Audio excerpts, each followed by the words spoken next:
I'm not sure anyone who has ever played our game has as much talent as this man, Gary Ablett Sr. I just think he's had a wonderful career, but yeah, the natural talent that he had and the freakish ability, I think, is second to none. So 248 games and 1,031 goals. Norm Smith medalist in a losing side in '89. 3 Colemans, 4 All-Australians, and 9-time the leading goal kicker. And all started way back at Hawthorn. So he played for Hawthorn in 1982. Only 6 games for the Hawks.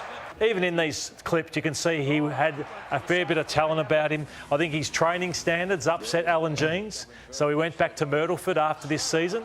And actually Geelong saw him play for Myrtleford and paid $60,000 to Hawthorn in a transfer fee to go and get him to play for Geelong, and the rest is history. But Damo, what a special player he was. Yeah, there's highlights packages, aren't there? And then there's Gary Ablett's highlights package, and we'll take a look at some of the goals that he kicked.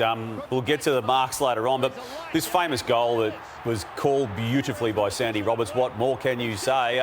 Look, it's just stuff that no one else could do. I mean, he did it in the biggest of games. The 93 final season itself and also the 89 final series are extraordinary moments in his career. But any venue, any conditions, he was just as good in the wet, weirdly enough, as he was in the dry, given how beautifully he was with the ball in hand. And everyone was scared of him too, Lordo. There's often a moment or an element of intimidation with the greats, and he had that as well. But again, kicking goals that we see others now do regularly, but he did them at a time when no one else was doing them.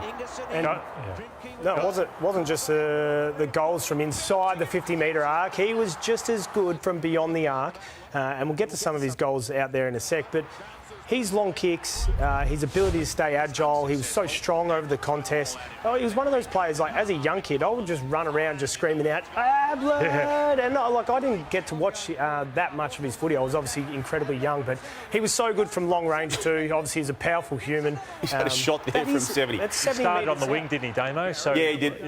Yeah, and played back a little bit. He honed it all, the craft, and then just became the lockdown forward. But yeah, I mean, this is the ultimate player. Like, he had the speed to go. He was strong in the contest. He had the long kick, and look at this torp from the middle of the square. That is enormous, Lordo. So I think aside from endurance, he had everything. Like I said, as good as anything in the game. Like his skills, his power, his toughness, his physicality. And the marking power, like he's not that big, Gary Ablett. He's not that big, yeah, but he had the spring. So he had that trademark. So it was like nearly bursting the air out of the ball. That's what you'd say about Gary Ablett Sr. when he's marking.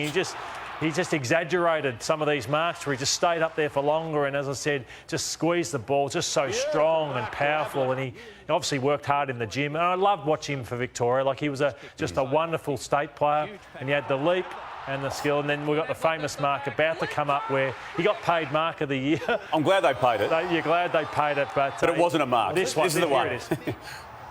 It certainly didn't hold it for her. Well, he kicked 1,000 goals too, Lordos. We watched that mark again, 1,000 goals, and it was 1996 that he kicked his 1,000th goal. Dunstall, Coventry, all the main ones in there. But have a look at that, the nice bounce over the top against Fremantle, down at the Cattery, and kicked it 1,000 goals to Gary Ablett. What a player he was. Not going to see too many kick 1,000 again. And considering he started on the wing, he played a little bit of half back, and he really only became a forward, like a full forward, probably late in his career in the last 6 or 7 years. Yeah. And kicked 100 goals multiple times. But Gary Ablett against Fremantle Lockers in '96. He was as tough as nails, there's no doubt about that, sometimes to his detriment, and sometimes it didn't go well in the eyes of the lawmakers. He played the game tough. But, you know, when you go through and we look at some of these highlights, it's almost a bit embarrassing to sort of like do this, but it was part of his career. Jeez. Young Sean Wellman. Yes. Is that he won't be remembered, like, you wouldn't say, oh, he was a dirty player or anything like that. I mean, his brilliance overshadowed all of this other stuff. It did. I mean, he played to hurt, didn't he, TJ? And some of these we're seeing here are just genuinely brutal contests that would be getting 5 and 6 weeks now in the modern age. But it was an era in which you had to give as good as he got. There was a famous tribunal hearing, was there not, when he flattened Gary Lyon, and he went to the tribunal and said, because of my faith, I believe in God, I can't lie, yes, I hit him. Yeah. Which I seem to recall. 1989 was one of the great final series from an individual player, maybe the greatest we've ever seen. So this is Gary Ablett. He actually kicked 3 goals in the qualifying final against the Bombers in this one. He kicked 7 in the semi-final against Melbourne. He kicked 8 against the Bombers in a prelim, and then he kicked 9 in a losing grand final. So what a special... I think, Brownie, you said you were the best for a month. Oh, no, 10 weeks. Imagine that final series where poor Scotty McGuinness there, who starred on him and did everything but win the game there. Look at this goal. I know. Out of the ruck.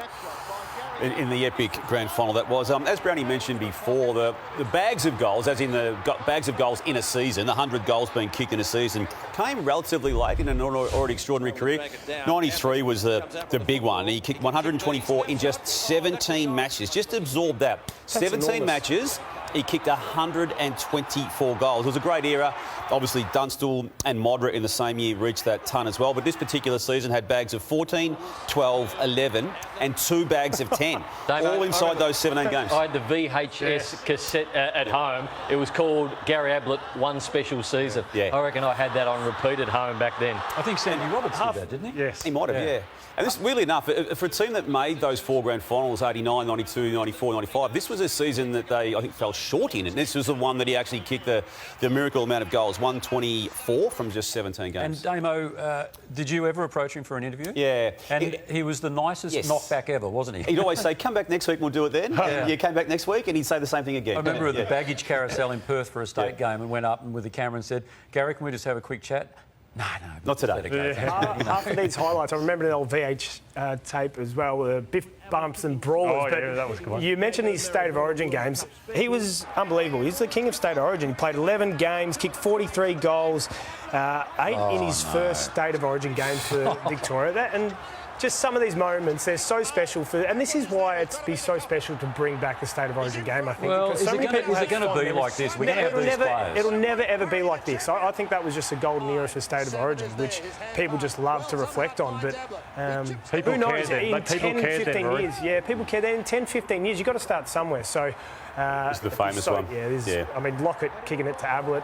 You can't get more two more famous names in football, can you? So, what a State of Origin player he was as well. TJ, there's no players in the game like that anymore, unfortunately. So whether they wouldn't make it, whether they wouldn't be able to survive with the professional nature of it. But I spoke about Buddy Franklin. I think he's the last of the general superstars. I know Jeremy Cameron's good and a special player, but there's nobody like Gary Ablett Senior. Okay, and that was the first of 2 for today. 2, yes.